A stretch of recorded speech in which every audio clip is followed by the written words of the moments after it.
What's going on, everybody? Welcome into another episode of the Sun Belt Syndicate with Dominick, Crosetto, and Marv Dickens. Marv made it by the skin of my teeth today, man. You did, man. Luckily, there was a very early winner in overtime for you. Yeah, a game that went. I mean, since there were no goals, made it. For everyone outside of this conversation from before, Carolina Hurricanes are about 30 minutes down the road, and was at a game that started at 5 o'clock, and told Marv, in full disclosure, I was like, "Hey, man, I don't know about 8:30 tonight. Maybe 9. Like, I don't know how it's going to turn out." And then, of course, it was a 0-0 tie headed to overtime. So I texted him. I said, "Hey, bad news, OT." And then I'm on the way home just hustling, and Marv's like, "All right, well, what are we looking like?" And I said, "Good for 8:30." So we made it. Worked out. Yeah. Deputy Falcon TV says, "Sorry, eating fried chicken." I don't know why you're apologizing. Fried chicken's great. So, oh man, Marv, you made yourself. What time did you leave Boone to come back down to your home today? We left at 10 this morning. Okay, so you didn't have to wake up early and all that good stuff. No, but we've been up there for 8 days. It was time to come home. Time. Time to come home. Time to come home. The nicest way to say it's time to come home. Yeah, not the 8 days with the in-laws is about 5 days too much. There you go. Yeah, it can happen, man. But I'm sure it was a nice, pleasant visit for the most part, and just time to get back into the grind of like everyday life. I feel like, right? Yeah, no, it's vacation's over, and tomorrow morning's gonna slap me in the face at about 3:45, and we get up, get in the shower, and jump in the car. Where are you headed? Richmond. Okay. Yeah. Well, at least it's not a terrible drive, but hopefully everyone's off the road for you by then, huh? That'd be nice. Yeah. I was surprised on the way home tonight, but it's also raining, so maybe that's making it worse. It felt like traffic was still kind of more congested than I would have expected on a Sunday evening after Thanksgiving break kind of thing. But yeah, we were thinking the traffic was going to be terrible on the way home today, but it wasn't that bad. There was a couple spots, your typical places coming through Winston and Greensboro, but it flowed pretty well. Nice. Well, good. I'm glad to hear it. That was my trip back home yesterday evening. Did you watch the pay-per-view wrestling, Marv? Did the kids get to enjoy that? Oh, absolutely. That's exactly what we did when we got home. Nice. I let my son watch it on the way home on the phone, and he was loving every second of it. Like, just rarely asked questions, just like very entranced, like watching these wrestling. I don't know, matches, I guess is the word I'm thinking of, but entertaining. My kids were beating the crap out of each other in the middle of the living room, like mimicking the moves from their favorite wrestlers as the matches went on. We're like, hey, just sit down and watch it. Yeah. Oh man, they gotta get into it, man. No, it was great. Yeah, it was a good time. Glad, I think we have some wrestling fans in the crowd here. We'll definitely have a wrestling fan on Wednesday night. We're trying to confirm the James Madison side, but we've got the Troy boys locked up for a special appearance. Marv, you've been on with Trojan Joe in the past, I believe, right? Yes, never a dull moment. He's a hilarious guy. Yeah, he's been waiting for the call up, as he called it, to the Syndicate show. So it's happened. I will be on their show as well, talking some JMU, their chances at the CFP and whatnot. Obviously, they hope to ruin those. But there's a lot of stuff to talk about with that. We'll certainly get into it. Ben James jumping in, obviously. We're saying respectfully, Ben, you can talk some trash, man. It's okay. That's what we're here for. It's okay. That was the most Arkansas State game that you could have, down to the last possession, last second. It was. Unfortunately for us App fans, they were on the winning side of this one. Yeah, and shout out to Ben James. I'm pretty sure, Marv, I'm not sure if you checked out Wednesday's show, but pretty sure he told TJ and I this one may come down to the last play, and it literally did. So shout out to Ben for calling that one. I mean, maybe it wasn't the hardest call because Red Wolves have come down to the last play many times, but he correctly called it in that regard. Deputy Falcon wants to know who's the masked man. Obviously pulled Seth Rollins' move, but I don't think it was Seth Rollins. I think that's like the obvious thing they want you to think, right, Marv? Yeah, I mean, that's immediately what we all thought, but he's injured, right? He's got like a torn ACL or something. A shoulder injury, I believe. So obviously, this guy climbing in and out of the ring makes me think not Seth Rollins. They want you. And could have been Seth freaking Rollins, man. You never know. Yeah, you do never know. I feel like that's like obvious though. To me, there's something else at play. Somebody's got something on CM Punk, and they're going to make their way back and let it be known probably tomorrow night. it was The Rock. Just couldn't call it. That would be great. Oh man, comes back to steal the last match versus Cena.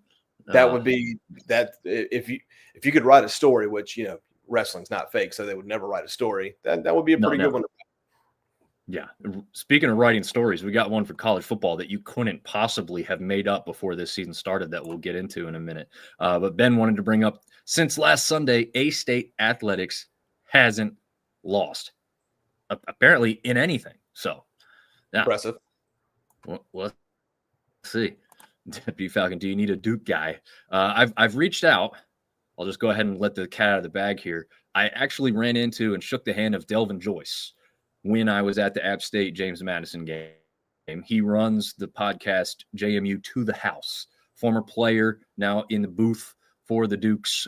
So I talked to him in person about having him on the show. I've got some other podcasts for James Madison. They have a few that we could reach out to, but I thought that would be cool because former player with TJ talking ball. Yeah. I just think it would be a good mix. So we're going to give that a shot and see if Delvin can make it work.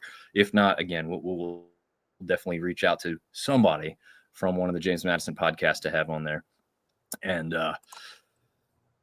Ben is shouting out that it's Jericho or Theory. I hope not, but what if it was John Cena himself?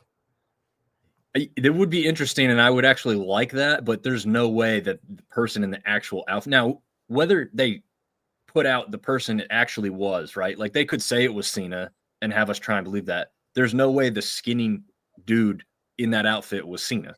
And the way he moved in the ring, it's not Cena because Cena's struggling a little bit these days. And he's also huge, right? Like I'm pretty sure that guy had like kind of skinnier pants on and stuff. I don't know, man. I don't know. It'll be interesting. Yeah, it'll be interesting. I think it's kind of a fun dynamic to what could have happened. I kind of liked how it ended. I also like that they kept like Brock all by himself to that extent. Like the team kind of rallied and like, Brock was like not a part of it afterward when they were all getting out of the ring. They kind of grew all scared of him. That's true. They said something. We're getting off a tangent on the wrestling thing, but it was a fun event. And I know a lot of our fans and listeners watch wrestling as well. But they said something, and I can't remember the exact year, but it's been years since Brock did anything with any partner at all in wrestling. Like literally he's almost been by himself, like the majority of his career. No tag teams, no Survivor Series teams, which is what he was on this time around.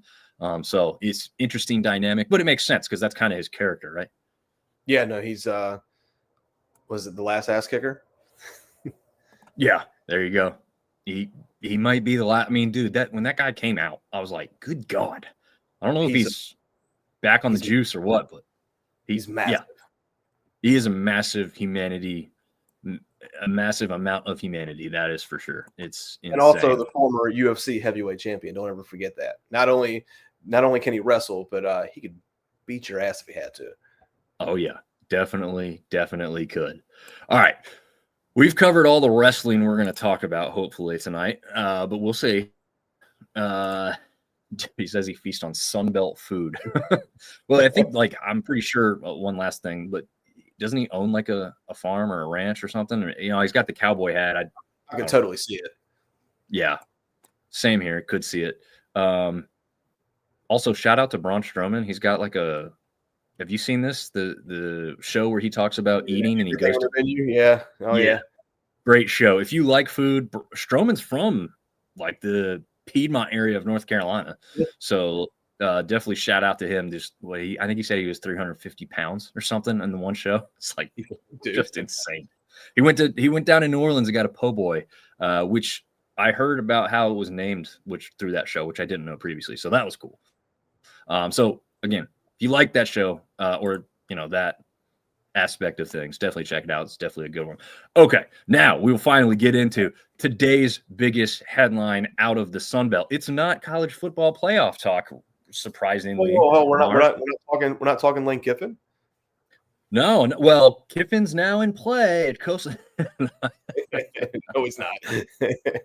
He's not, but people like to make the joke. Tim Beck was fired or mutually agreed upon moving on from Coastal Carolina earlier today. But let's face it, no matter how you cut it, he was let go from being the head coach at Coastal Carolina. I guess, Marv, one, are you surprised overall at this? And then separately, like the timing of it. So I think we talked early in the season, like the way it started off, he was on the hot seat, right? But then he strung together was a 3-4 wins, and we kind of felt like he was off the hot seat. Then you get absolutely destroyed at James Madison, which, as an App fan, we know how that feels. Almost a very similar final score. I was a little bit surprised, to be honest with you. I thought that he was going to earn one more year. I don't know how long his contract was. I don't know if it was for 4 or 5 or 6 years, but I thought that he would have earned one more year. So a little surprised had they not strung together that series of wins towards the end of the season. This wouldn't have been a shock at all. But I mean, not a lot of times you see a team at the group of 5 level where you make a bowl game and you fire your coach. Yeah, I think to me that was kind of the surprising part was the timing of it. Early in the season, I think it was actually thought that we would see that, right? Like you said, before that win streak, we're going to see him fired at some point, right? There were a lot of people that, before they came to Boone and won against App and put that string of wins together, like, hey, if he doesn't win in Boone, like he doesn't come home from Boone, right? Like we'll fire him. Right. He doesn't come home. Once again, I just think the timing's a little weird. Like you made a bowl game. There's part of you that says, hey, you're probably going to get an early bowl game. Let them finish it out. Fire them after that if you're going to fire them. But in today's world with the transfer portal or the free agency portal opening in January, it's probably time to go ahead and if that's what you're going to do, make the move, get the right guy in place and give him the full gamut of the window to see who's going to stay on the roster and how many kids he's got to bring in. Yeah. I guess that's true. You can't afford to wait. So that is kind of the downside of waiting around.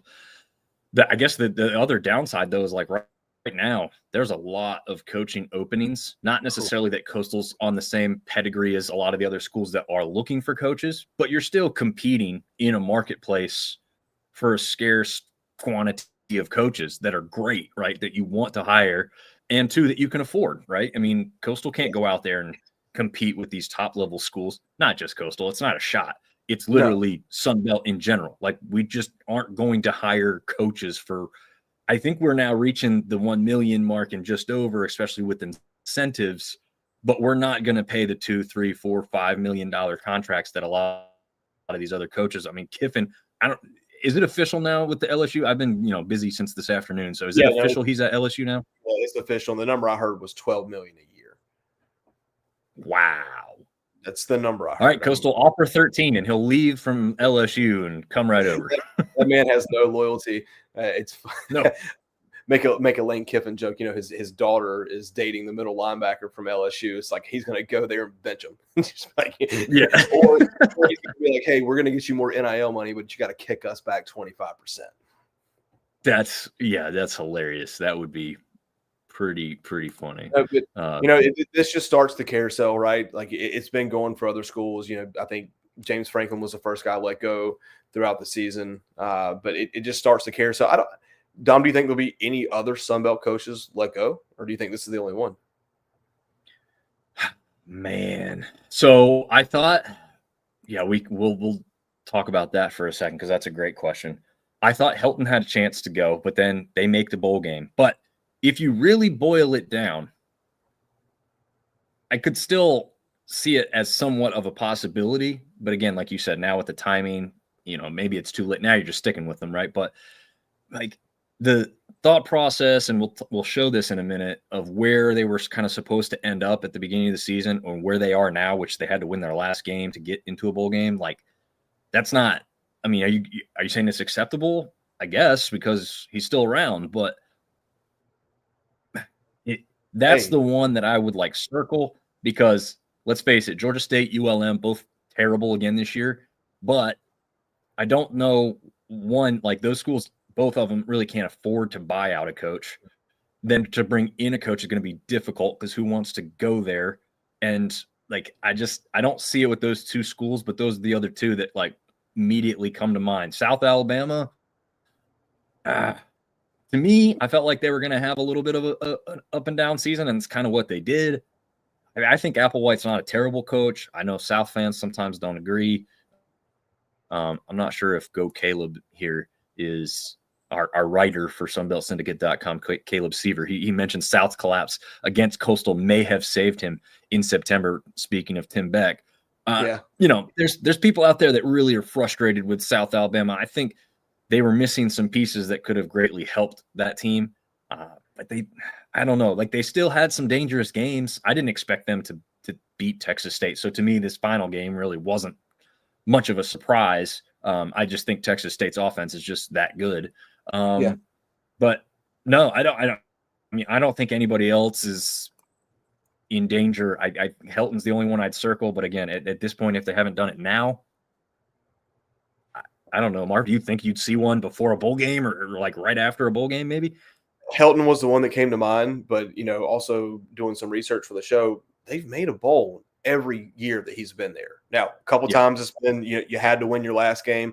The other negative part of that is they're 0-3 in the bowl games coming into this bowl game. So Helton's the one that jumps off the page to me that could get fired. Does JMU's coach get poached? I mean, that's Chesney's a heck of a football coach, right? With all the shaking that goes around, could he get poached?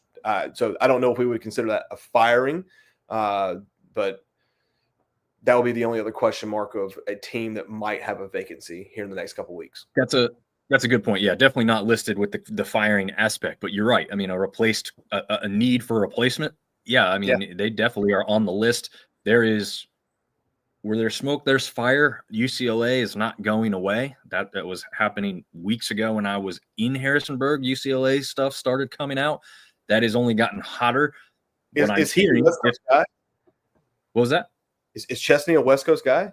No, he's a Pennsylvania guy. That's why the Penn State rumors kind of started. But I think I don't see Penn State taking a risk on a G5 head coach. I don't know. I feel like from what they're coming from, that they're going to go after something big.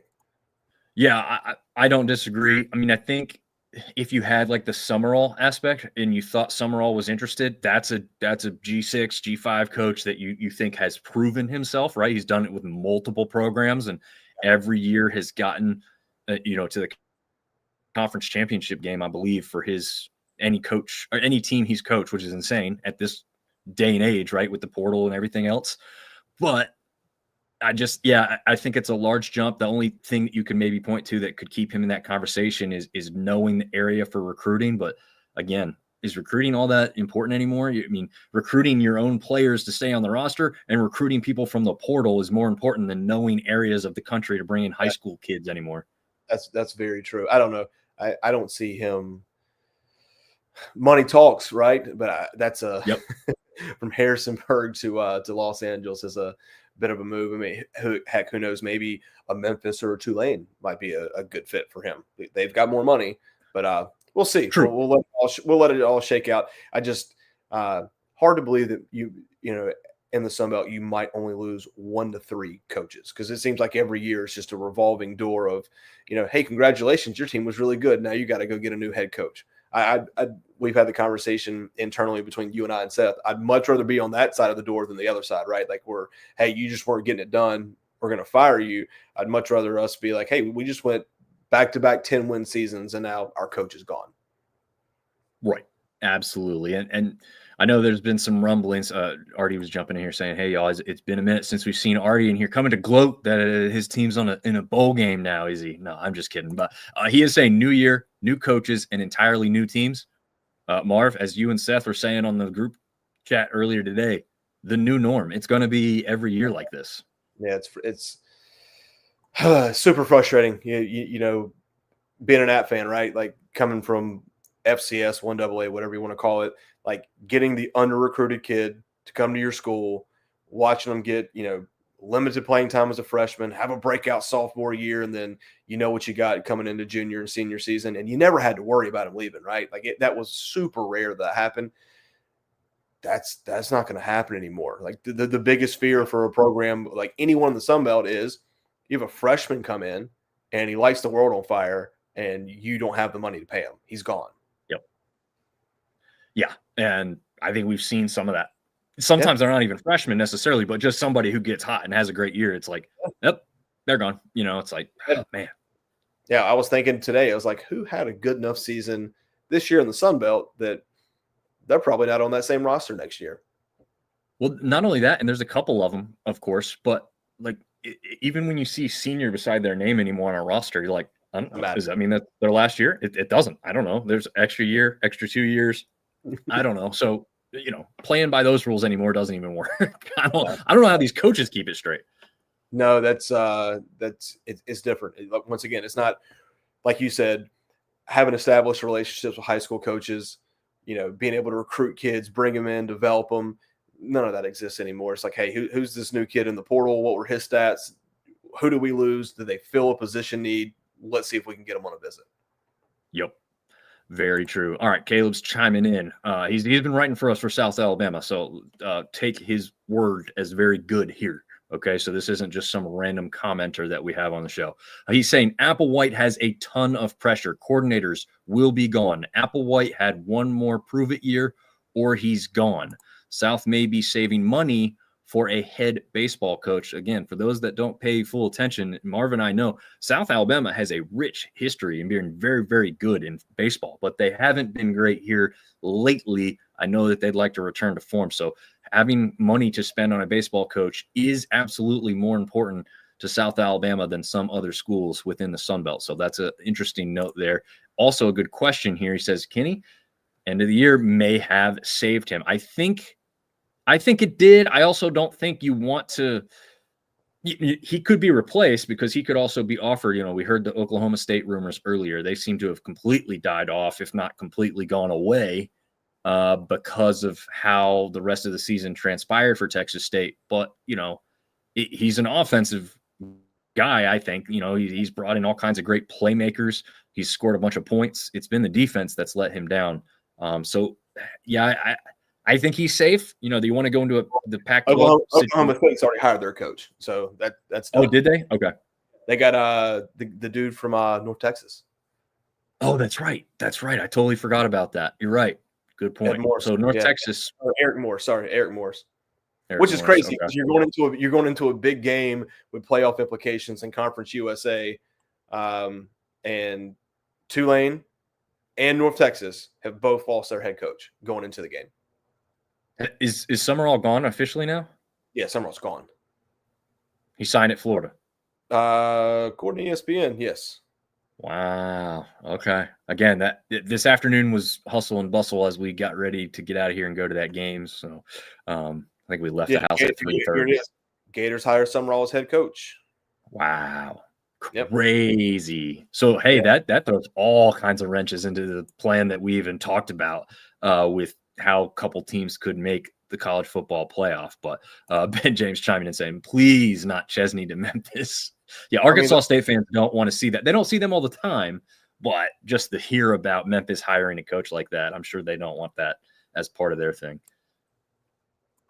Yeah, now there's a lot of things that happened today. South Florida's coach left to go. Where did he go? That's a big one too.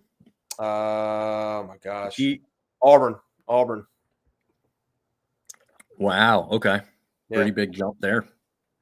Michigan State fired their coach today. Yeah, a lot of the crazy, what they call the crazy season. The carousel has begun. Just how many seats does Sun Belt people get on that carousel this year? Yeah, that's a good point and a great question there. That's for sure. Silverfield to Arkansas. That's Memphis's head coach, I believe, now at Arkansas. So that's interesting. Yeah, so a lot of movement. Dang, man, that's so much going on. That's insane. I missed a lot.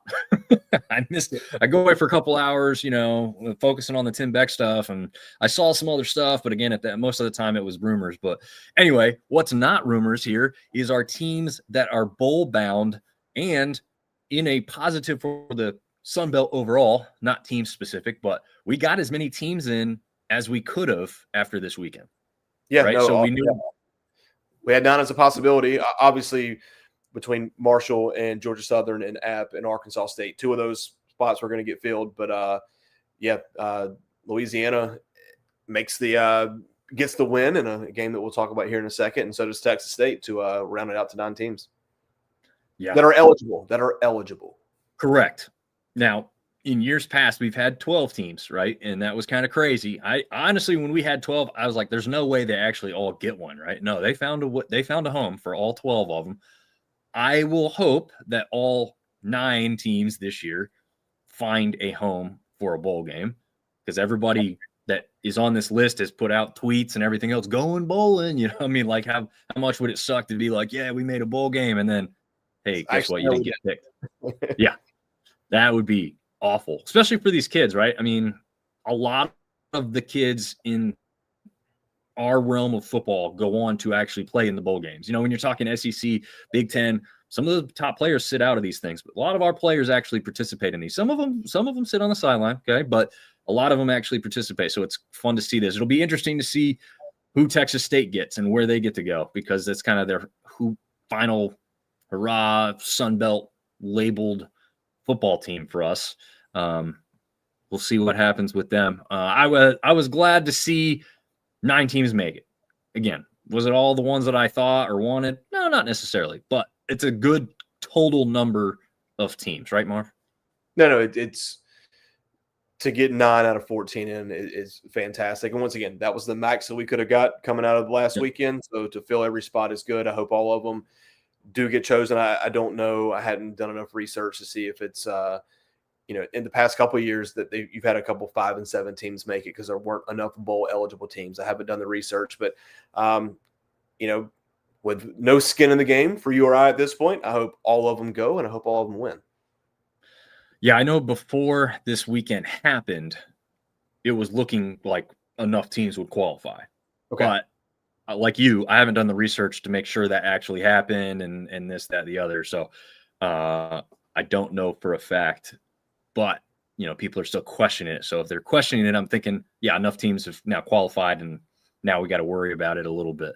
We'll see. Quick thoughts here on Ben's question on Napier returning to the Sun Belt to coach. I would think the fast and easy, list that you would have here is Coastal Carolina and Coastal Carolina. Like, is there a chance he would go to the beach to just get back into coaching and back into a conference he knows? Or do you think like maybe he sits out a little bit or goes back as like a coordinator somewhere and tries to work his way back up that way?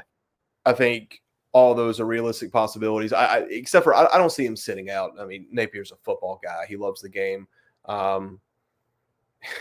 You know how it is. Sometimes you go to an SEC school as a coordinator and make double the money you'd make as a head coach in the Sun Belt. So I don't know if kind of like we talked, I don't know if there's going to be a vacancy in the Sun Belt that would be attractive to him. But maybe some of these other teams that we just mentioned that are looking for a head coach, he might be a guy to go there. I mean, South Florida, he's been in Florida for the past couple of years. Maybe that's a fit. Yeah, that's a good point. Good point. I know if he wants to go FCS ranks again, Mercer has fired their coach. That was earlier in the season. I don't know. Maybe they've hired a guy. I don't pay attention closely enough to the FCS rankings, but I know that Mercer was without a head coach there towards the end of the season. So okay. I don't think that's the way he'll go. I don't think he'll have to go down that far, but yeah, I think like Marv, I think he's a football guy. He's going to want to be around it and get back into it. So I could see it happening. I don't know. I don't know if Coastal's the place he'd want to necessarily go. Right. Like, yeah. I don't know. I don't see him there, but I mean, it's a beach job essentially, right? Like, you're close. You can live at the beach, even though you work in Conway. So, I mean, you could have the best of both.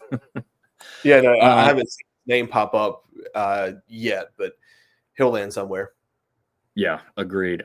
Ben James and G. Wills both chiming in with this exact Yeah. statement. So they've already been paying better attention than the two of us to this. Missouri State and Delaware are going to a bowl game, even being in their first year of FBS football. G. Wills saying not enough qualified. Delaware and Missouri State got the bids. So yeah, interesting because look, we've had some teams that qualified their first year, but guess what? They didn't have the FBS approval for being there for 2 years and the stupid stuff they had there. Well, guess what? Delaware and Missouri State, their first freaking year, both of them get in. This is ridiculous, man. I mean, good for them. I don't have anything against them or that situation for them. I have a bad thought about the whole rule itself. So stupid, especially this day and age with everything that goes on. I see two teams here on this schedule or on this this slide right now. Georgia Southern won the conference the first year that they moved up, and we're not bowl eligible. And James Madison, I know there was a big petition to get James Madison in after their first year. So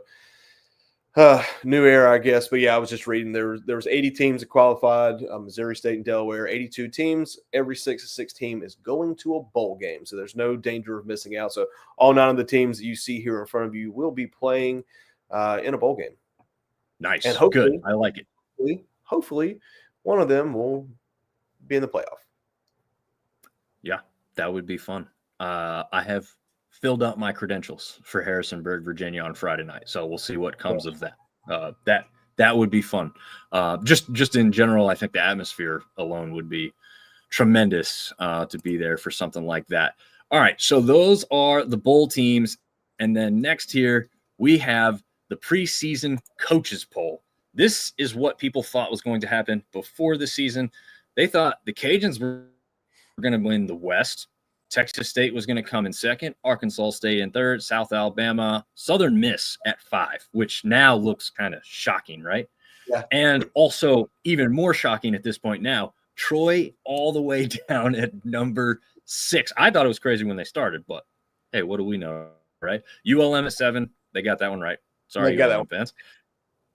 Yeah. Before we go over to the East, I mean, Marv, like craziness that it's that different than what transpired, or you just think they kind of had it wrong to start with? I think you didn't know what you didn't know with Southern Miss, just because of the craziness that happened, right? But if you would have paid attention to who the coach was and the players that he brought over with him, you would have. I thought you would have had to have them 1, 2, or 3. I think Cajuns had a lot of expectations coming into the season. They're going bowling. But yeah, it's crazy. The 2 teams that literally had a de facto conference championship play-in game were 5th and 6th. So yeah, they screwed that up. What do coaches know, right? Yeah, coaches. Gosh, man, wow. So terrible. The only one that I thought was really wrong to start the season was Troy, and I know that's going to. I did not think they were going to win. Okay, I did not have them winning the conference. Gosh, I wish I had my paperwork in front of me. I think I actually had them in second, I believe. So I did think Troy was going to have a good season, not because like just the roster and everything else. I actually looked at the schedule, the way it laid out, who they played, when, coming off of bye weeks and everything. And I said, kind of like this Troy team because of how it lays out for them. Obviously, they ended up taking advantage. They had a couple down spots, but pretty good season overall. And then obviously Southern Miss was either going to find themselves at this 5 spot or they were going to be really good. I don't think there was going to be much of an in-between, Marv, right? Like Huff was going to come in with the replacements and flip this from a 1-win team to something great, or they were going to be at the very bottom again. I just think 5 to start with was kind of weak. I don't know. No, I agree. I think I wish I had my stuff away. I think I had them 3rd preseason in the West. So you had to know they weren't going 1-11, right? Nope. Yeah. But yeah, once again, what do coaches know? Yeah. Well, let's jump over to the East side. At least they got number 1 right. That was James Madison. 1 and 7 right. They got the best and the worst right. That's true. They did get those 2 right. Georgia Southern, I will say this. I don't fault them at all for having Georgia Southern 2. I think I had them 2. You had Helton coming back with the returning quarterback for the first time ever in his career, or at least a career at Georgia Southern. I'm not sure if he had returners at USC and whatnot, probably. App State obviously now looks very stupid at number 3. I thought that was high for them anyway. Did I think they could do it? Sure. Obviously, that did not come to fruition. Coastal at 4, I always thought was high, but then for a little while, like you said, Marv, they go on that win streak. Thought it was appropriate. I think ODU being at 5 was a little low. Yeah, that's probably Marshall. You probably could have put them at number 5 once again. If you look at the Southern Miss Marshall thing, Marshall probably got the short end of the stick there, but and then Georgia State just they just can't figure things out down there, but not as atrocious as the West. Probably some misplaced teams 3 through 6, obvious, but at least they got the first and the 7th. Yeah, they definitely got the correct order of the sandwich bread on top and bottom, right? Yeah, what's to round it back into some food talk. Yeah, what's crazy? Right. Well, South Alabama had received one first place vote in the preseason poll. Yeah, that was definitely a little strange there. These are the standings as they finally played out. Again, James Madison at the top, Georgia State at the bottom over there on the east side. ODU, again, was not as bad as the coaches predicted. They end up 6-2 in conference and clear second place, 9-3 overall too, which is absolutely fantastic, overall record these days. I think anybody who gets 9-10 wins, like, you're a great team. Yeah, I'd agree. Probably didn't.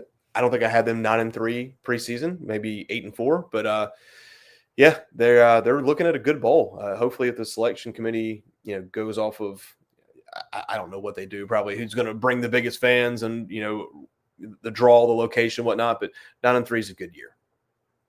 Yeah. I agree. I can't remember if I had them 8-4 or 9-3. I don't think I had them at 10 wins. So, but yeah, I mean, I expected ODU to be towards the top, but I think they were in second or third place for me. I'd have to go double check. I'll put all that stuff out at some point because I want to see what I did for myself as well. Coastal Carolina end up in third. We kind of talked about this. I guess we don't want to rehash too much. Yeah. But again, 9 teams out of all of them made the bowls. Is there a team on here that you're surprised didn't make a bowl game? Maybe.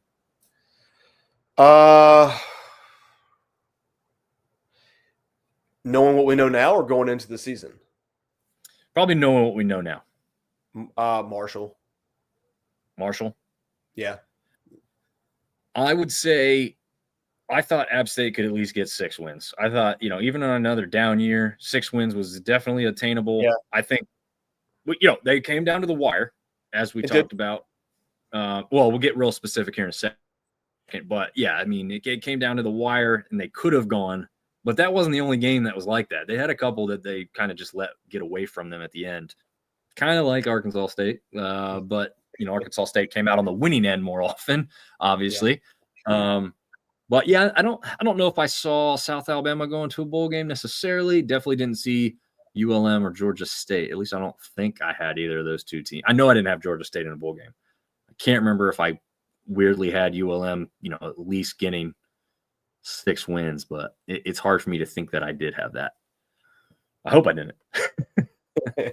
No, I mean, yeah, I see what you're saying. Marshall and App are probably the 2 surprises. And once again, both of them had an opportunity, and both of them just couldn't get across the finish line. Yeah, it was a little rough ending for the season there. All right, in our first game of the day, Saturday, Georgia Southern gets one of those 2 bowl spots that we knew were going to be assured, but I don't describe that. The 4 teams, there was 2 matchups. One was going to go bowling. One was going to stay home. This was the first of those 2. Georgia Southern 24, Marshall 19. I mean, first of all, Marv, before we even get into the statistics of this, did you see any way where Marshall was going to host the last game of the season with what they had done earlier in the year and not get the win to go bowling?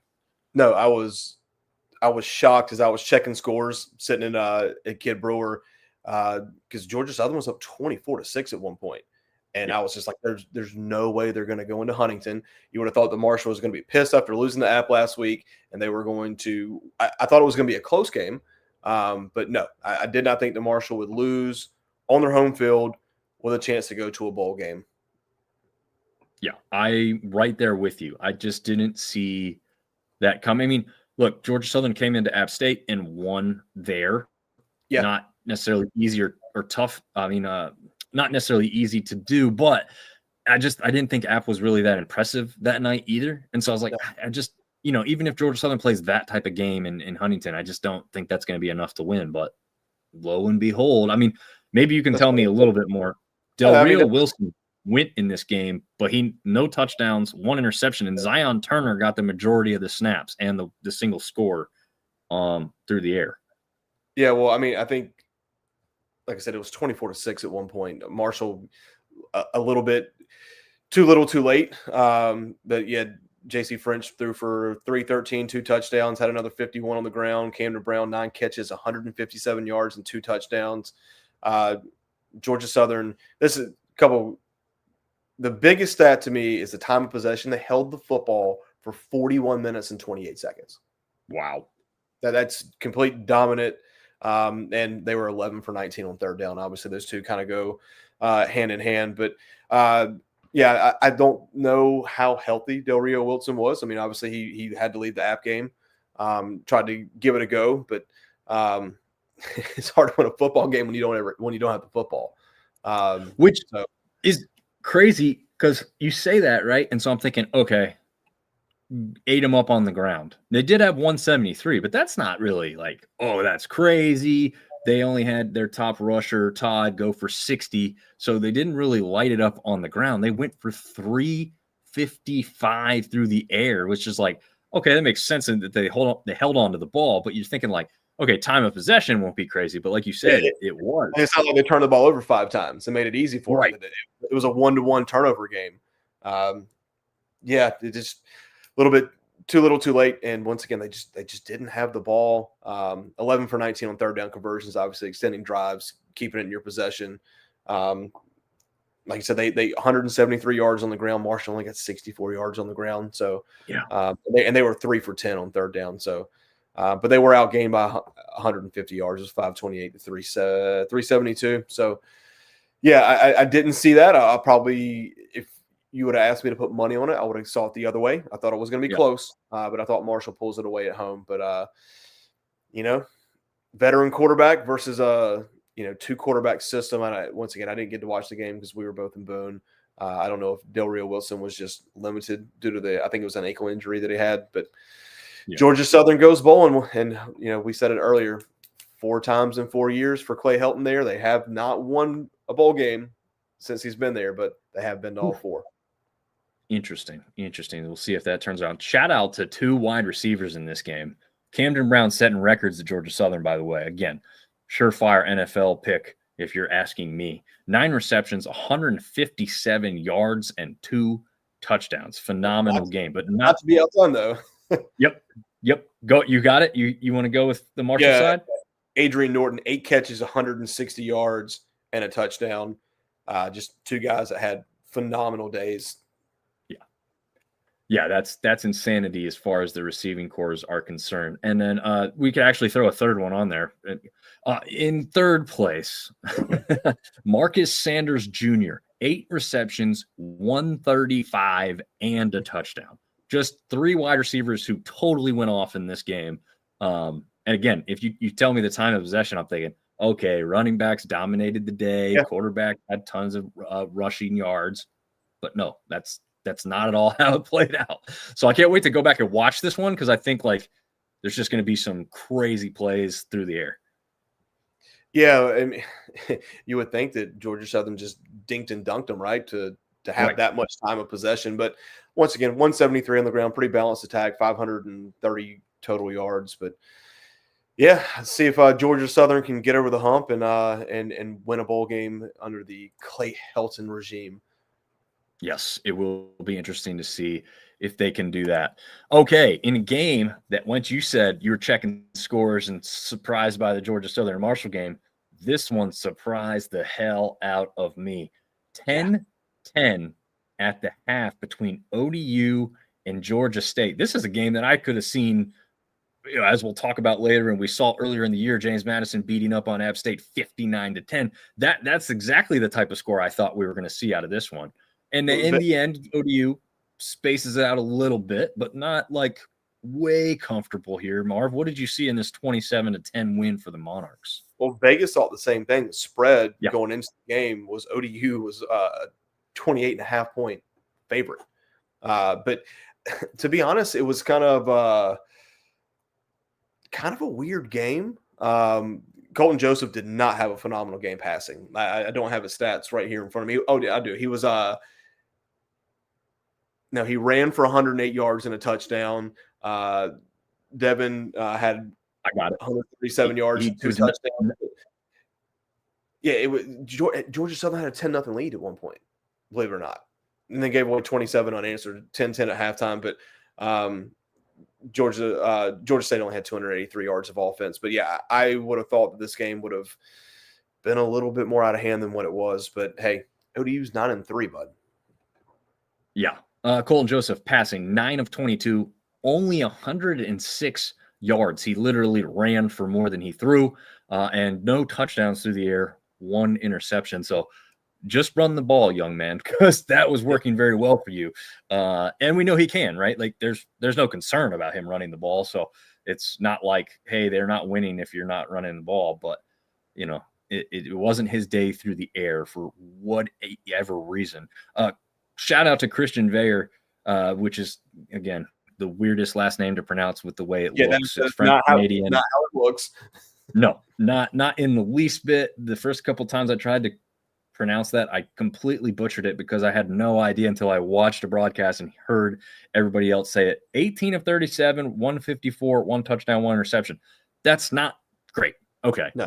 But this kid has not played almost at all this season. He did come in the last game and got a good run, actually put up pretty good statistics in that one. But this is a kid who sat on the sideline throughout this whole season, watched this 2 quarterback set between TJ Finley and Cameron Brown, with Brown, I believe, injured before this one, and Finley sounding like he's completely gone from the program yet again. Veyer steps in and performs admirably. Again, like you said, had him up 10-0, had him tied still 10-10 at the half, but just not enough around him probably to get this thing done in the end. He's definitely not a scrambler. He had 2 rushes for -5 yards. That's probably ODU's pass rush getting to him, but he's not putting up positive yards, so that tells me he's not really fleet of foot. No, let's see. What was his longest rush of the day? 6 yards. There you go. Yeah. Here you go. G. Wills has a good note here.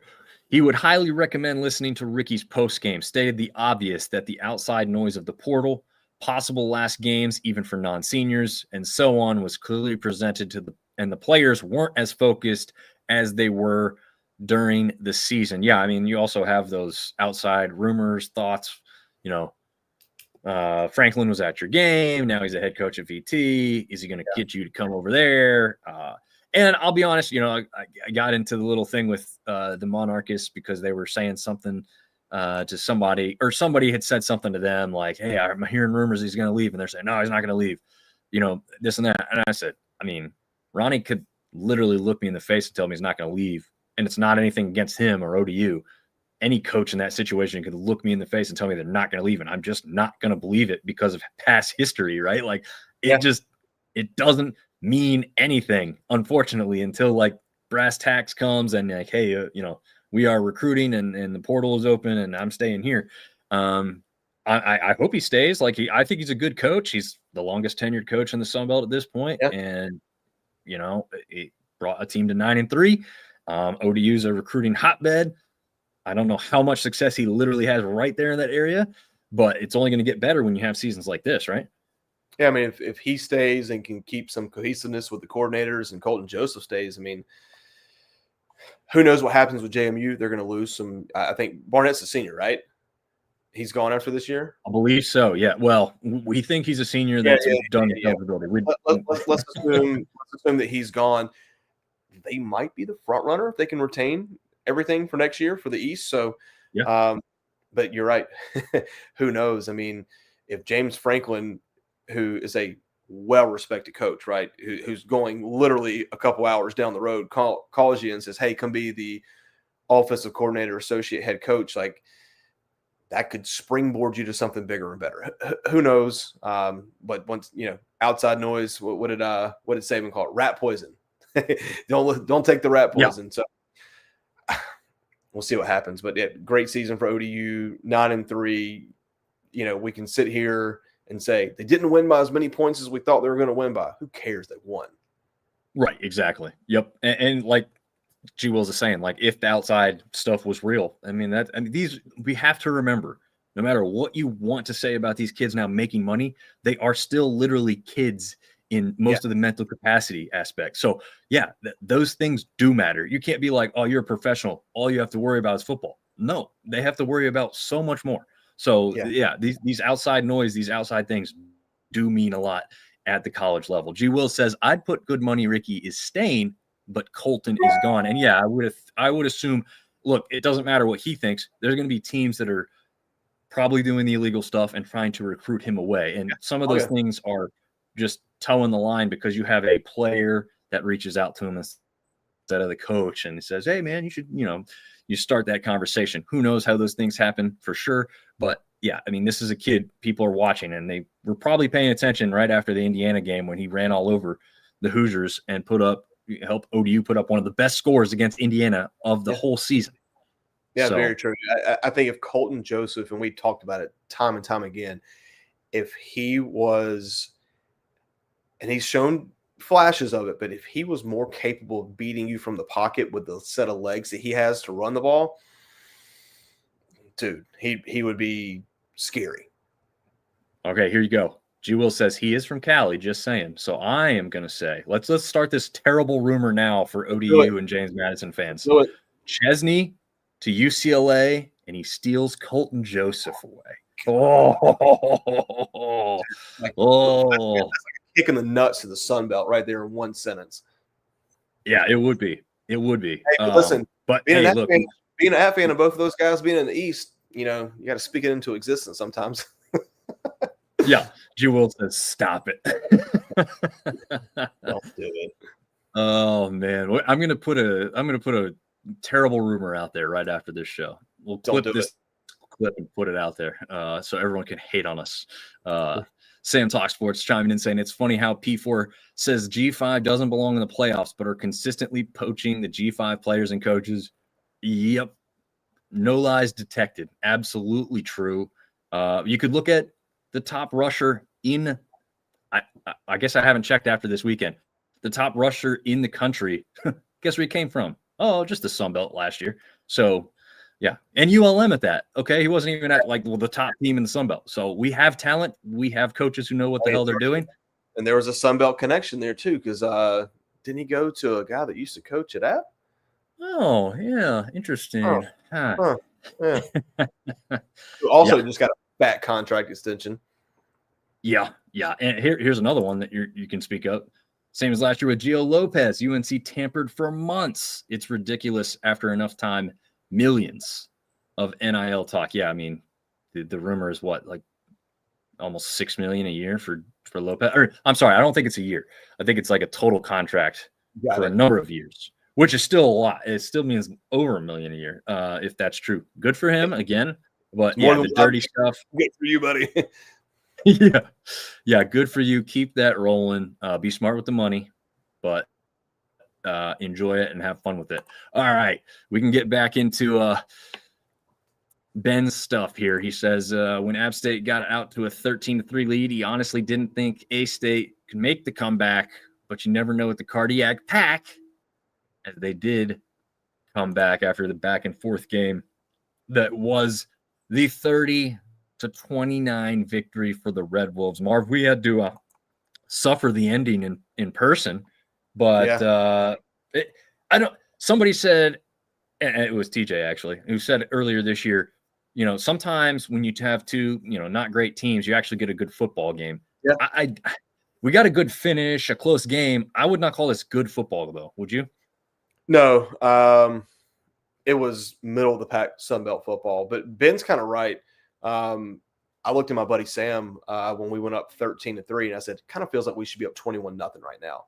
kind of feels like they don't belong on the field with us, that we're going to blow them away and we're going to waltz in. Then they get a touchdown. Then we muff the kickoff and they get a touchdown. And it just seemed like neither team wanted to put the other team away. I think App had the better chances to put them away. We were talking before the show. App attempted 7 field goals in the game. 7. One was blocked, and obviously we all saw what happened with the one at the end. But yeah, just seemed like nobody wanted to put anybody away. Shout out to Jalen Rayner, 363 yards and 3 touchdowns. Coy Rucker, really good. You and I were kind of talking before, and I told my kids before their first series that, hey, number 7 out there for Arkansas State, he'll play on Sundays next year. How he gets one-on-one coverage on that last drive is just beyond me. I don't understand it, but 10 catches for 90 yards, 2 touchdowns.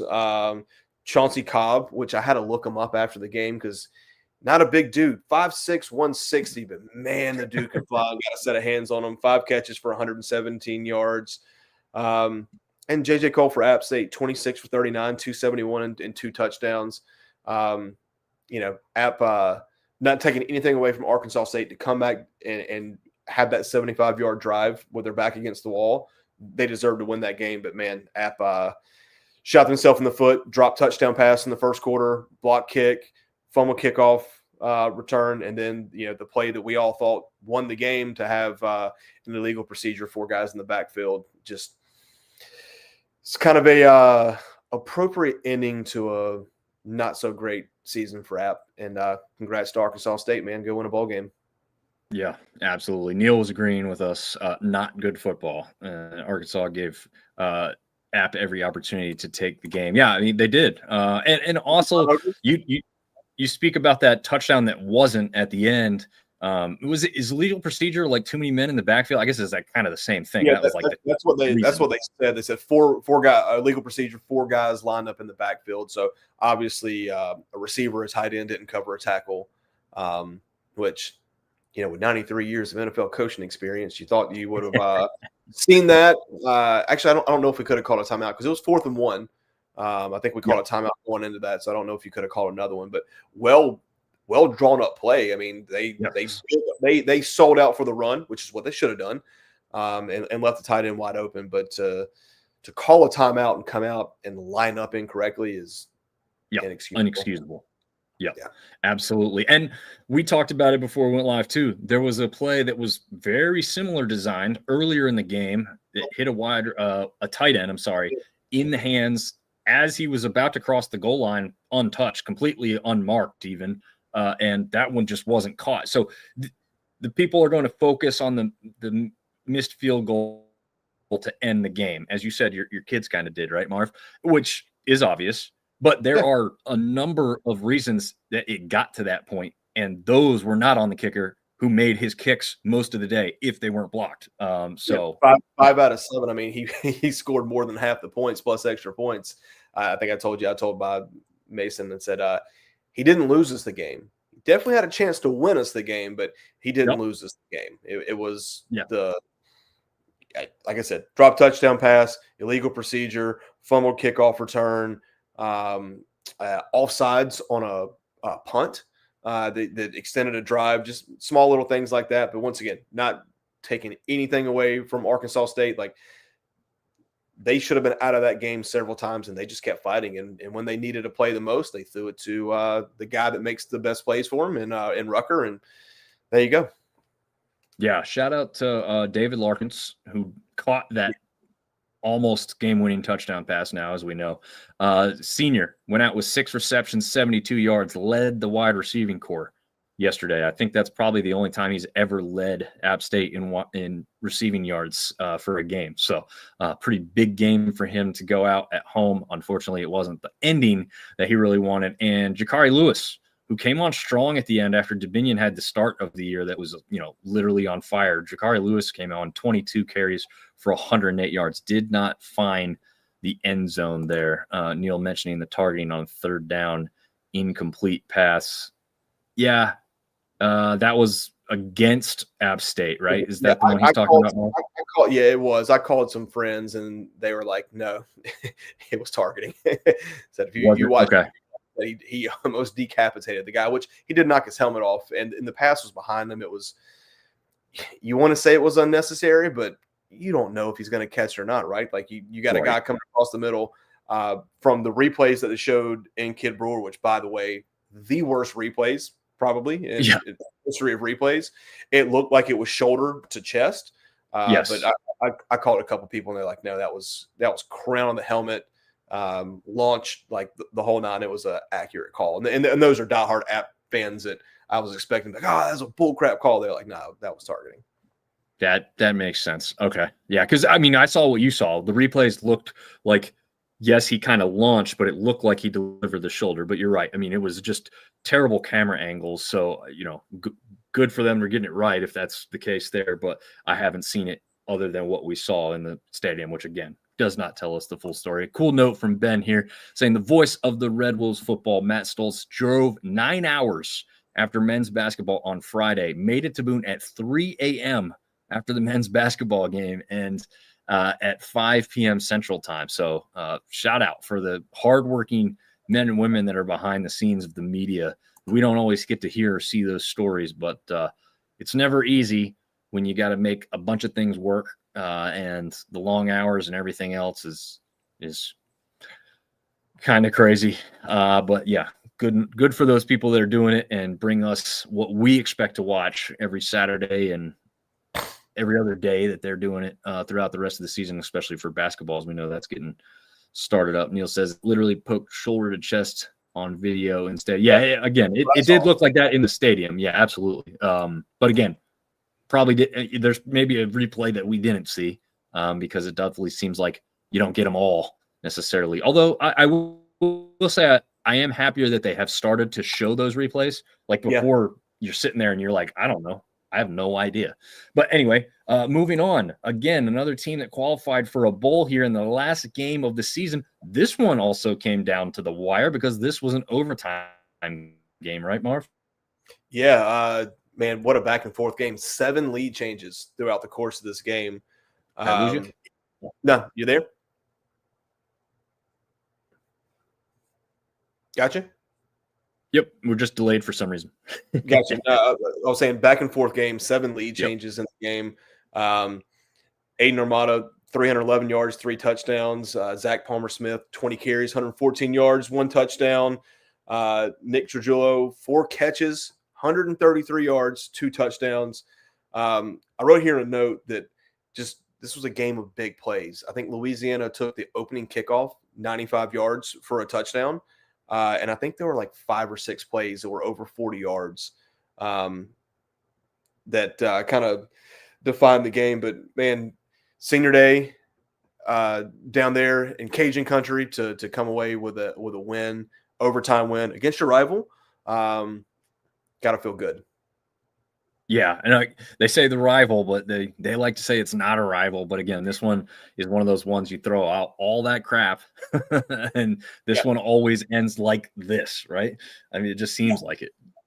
Yeah, and I also had written down here that Lunch Winfield was bad. That was the note that I had written down. He was up, 10 of 21 for 82 yards. That's not good. No. And honestly, where he excels is kind of like Colton Joseph in that regard. Like, okay, you didn't have a good passing game, but I bet he lit it up on the ground. Not 35 yards. 36 yards. 36 yards. That's not a lunch game. No, it's which is funny because I told TJ going into this game, like we had this funny saying that we kind of developed, like I trust lunch. Like I trust lunch. I believe in lunch, kind of like a thing where you're actually talking about eating lunch. But yeah, you got it. I don't know if I really had to spell that one out for anybody, but just in case.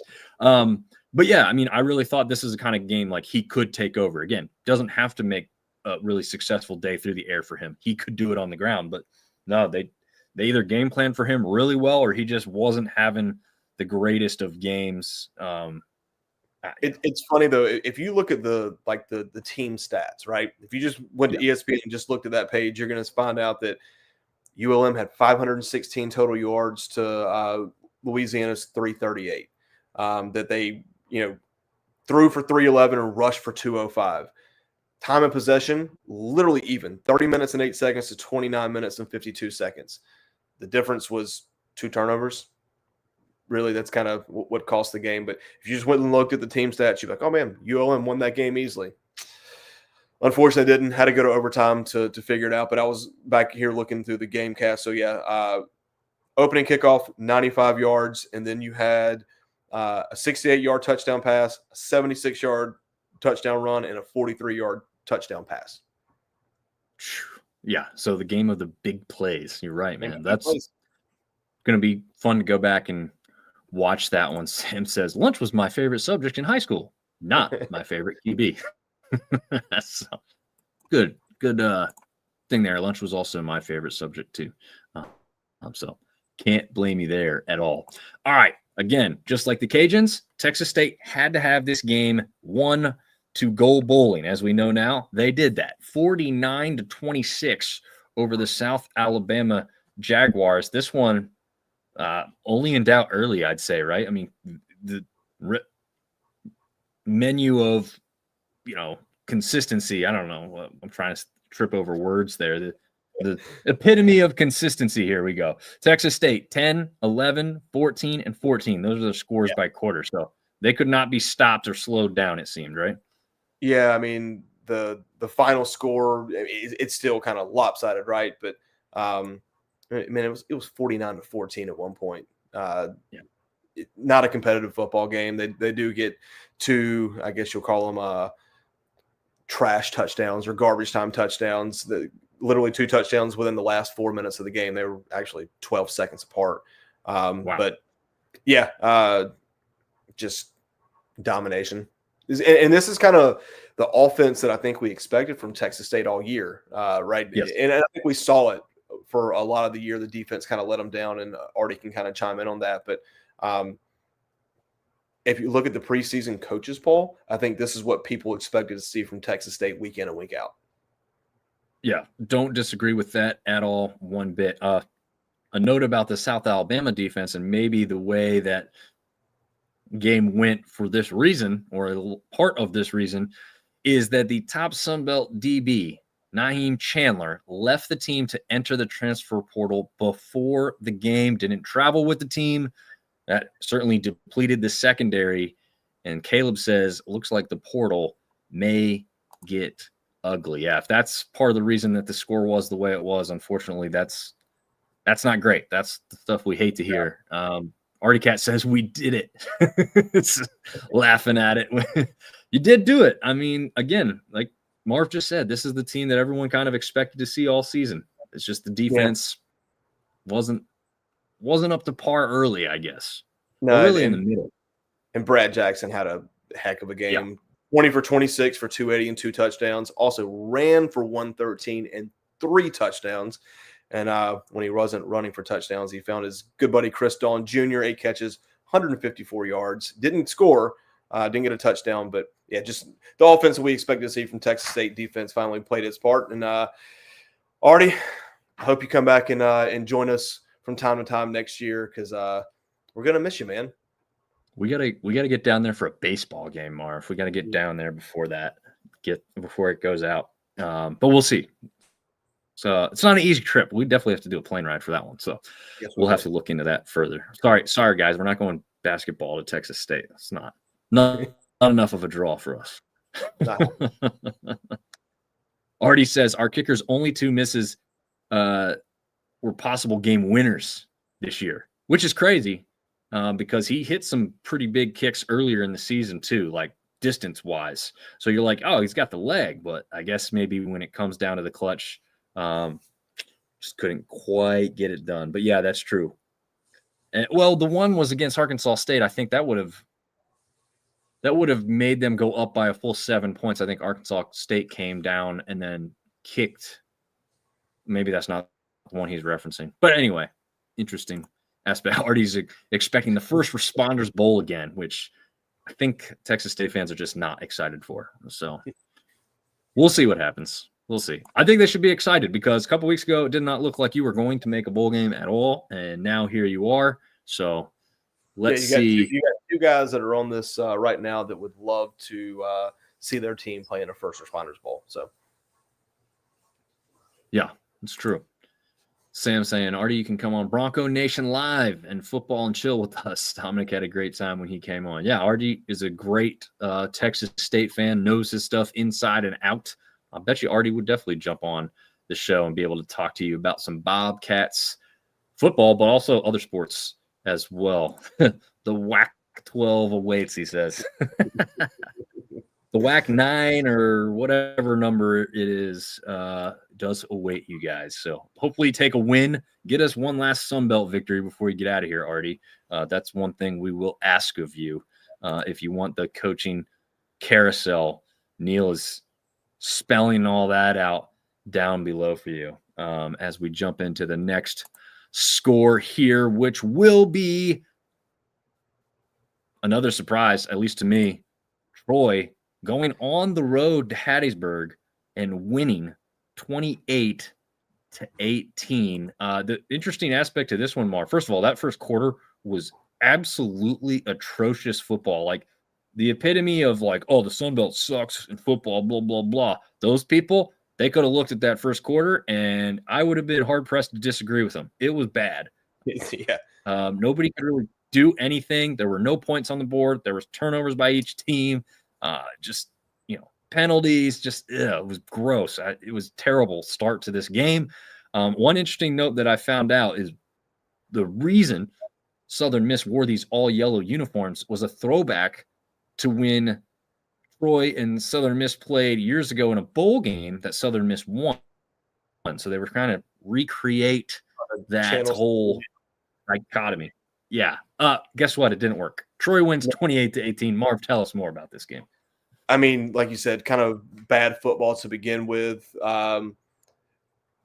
Southern Miss cut it down to a 3-point game, and then on the next play from scrimmage, Ra Thomas gets a 75-yard touchdown pass from Goose. And that's honestly the story of the game. Goose had 3 touchdown passes, 2 of them to Ra.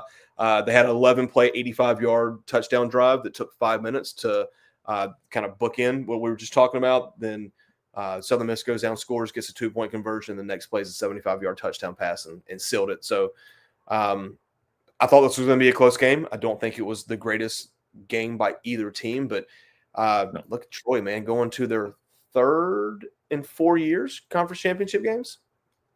I believe so. Yep. Yeah. Who would have thunk it, right? There wasn't many people that thought they were going to do that. Even the Troy boys, who we will have on the show Wednesday, just did not like their chances, did not think they were going to have a great record, thought Jared Parker was going to be on the hot seat, maybe fired at the end of this season. That's before the season started. I'm not saying they're thinking any of that stuff now, but before the season started, they did not like the outlook. I think they're pretty happy now. Yeah, they're pretty happy now. 8-4, playing for a conference championship game. Probably going to get a pretty decent bowl game there as well. Once again, not the prettiest game here, but who cares? You won. You're going to the conference championship game. Yeah, no complaints to be made. Artie says the imported team from Marshall lost, huh? Oh, man. Another note from Caleb. Again, this is a great writer from us. Check out his work on sunbeltsyndicate.com. Little shameless self-plug, but I am plugging it because we do have some really talented writers that do great work for us. So Caleb is one of them here, saying Southern Miss completely fell apart down the stretch. Maybe the injury to Braxton, but he seemed healthy enough last week. Last 3 games for them never really felt close. Yeah, he came on strong at the end to make that game closer than it even really should have been. And you thought that, and even I pointed to this fact, because of how that last game ended, I thought that boded pretty well for them to play this game at home and get, knowing everything was in front of them. You win this game at home, you're in the conference championship game. There was no questions. There's no tiebreakers. There's nothing to worry about. You win, you're in.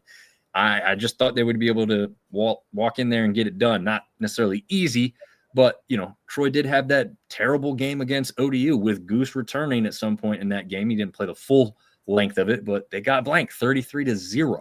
So, yeah, I mean, I didn't see that kind of game coming out of Southern Miss and Troy, but I did think Southern Miss was going to claim victory after looking the part earlier in the season. So definitely a little bit of a surprise for me in this one. Interesting note too, A-State makes the championship without the last second loss a couple weeks ago. Yeah, that is very interesting. That's crazy, isn't it? Yeah, very, very crazy. They were in. You don't even have to point to that game. You could point to a few of their games, right, where they lost at the very last play or something like that, or maybe when they won and they shouldn't have, kind of thing.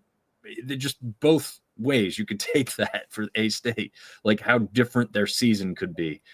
So very, very interesting and intriguing to think about. For that, Artie Cat says to the bottom. And if you don't understand that, Southern Miss's saying is to the top. So there is the reason he put that out there. So interesting. All right. Time to wrap it up. James Madison. Is there really much else to say? They beat them so badly, they fired their coach. Well, I'm going to give you just a couple takeaways here, and I'm not trying to take anything away from JMU fans, but there's not a lot to talk about here. JMU was up 20-0. Coastal gets it to 20-10 at halftime. JMU just scores 39 unanswered points. Do you want to know how many rushing yards Coastal had for the game? I already knew this, but yeah, go ahead, because -5. It was like the pain we already went through. -5. 5 yards, 170 yards total for the game. Got dominated in total yards, time of possession, just a complete thrashing. JMU once again doesn't allow points in the second half of a football game. Barnett was 15 for 21 for 207, 3 touchdowns. He had one more on the ground. Jacoby Malloy, or Mallory, 15 carries, 154 yards, 1 touchdown. Man, just a butt whooping. And JMU is, I know we talked about it last week. If you were a Sunbelt fan, as much as you might not like them, you want to see them in the playoff. It's a monetary gain for everybody, and it's great national exposure. And you just want to see them in it. They're 11-1, 110 in a row. Good for them. Yeah. We all get paid. So there's the aspect that if you want to be mad at them, you want to see them lose, that's fine, right? Like, we kind of like the hate in this conference, the rivalries, the bitterness. It gives every team $350,000 of NIL money. Just think about it that way. There you go. Yep. It's crazy. Artie says Coastal defense had more leaks than the Iranian Navy. Which is funny. Did you see this thing? They had a old school Civil War reenactment, I believe, or Revolutionary War reenactment during halftime. Like, I did not sing. I don't know if it's. I guess it was Revolutionary War, I believe, because James Madison was, kind of. Like, I'm sure they did it because of that school was coming down, but nobody's really ever seen anything like it. Gosh, I think the clip on X is almost at 1 million views. That Hayden Bannock put out, which he's been on the show before. I've got to meet him in person and hang out with him. Great dude. Always puts up bangers as far as like social media is concerned. All he did was share this video at halftime.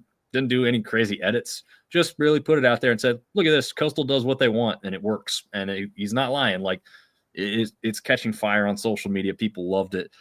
Just an interesting aspect that this game had that wasn't to do with the score, because we know how that went. Yeah. So you said -5 rushing yards in this one. JMU kept App State to 1 rushing yard all day. So when you're looking at the CFP, you're making these arguments. Okay. JMU didn't have the toughest schedule out of everyone out there, but when they've played these teams, they've made things happen that other teams haven't done, even against their lesser opponents. So there's some arguments to be made here. The final score is one thing. How they did it is another. And again, out of all those group of 6 teams that you could speak about, JMU is the top one defensively by a country mile. There isn't anybody close. And they're going to be the only one that still has their head coach, maybe. Very true. Very true. Yeah. I mean, that's one thing that sucks about everything these days, right? You're going down to a point where it's always about the money and it's not really about the prestige anymore. Like what made Jerry Moore at App State great? Marv, like it was the fact that he was there forever and he Yeah, felt like he was never going to leave. Yeah, it was consistency. Yeah. I mean, nobody's going to have a coach that stays for 3 or 4 years anymore, because if they're that good, they're going to be gone after that 4th year. Like it blows my mind that, like, I mean, I get it. It's life-changing money, but at the same time, no one that's in these positions is hurting. I guess the question that you really have to ask is, not only am I getting paid, but you're giving me the salary I need to buy a team, because essentially that's what you're doing these days. So that's where maybe some of the decisions coming from. I mean, I know that's essentially what we're hearing about Lane Kiffin leaving, was like, hey, LSU is going to throw me twice as much money for my roster, or whatever it may be. What I heard was they gave him a $25 million a year commitment for NIL. And it also goes down to, it's not just money, right? The money definitely helps, but I'm talking Lane Kiffin now. It's like, where can I recruit better? What program has the prestige where if money was even, it's like, hey, would you rather go here or here? And that's not a dig at Ole Miss, but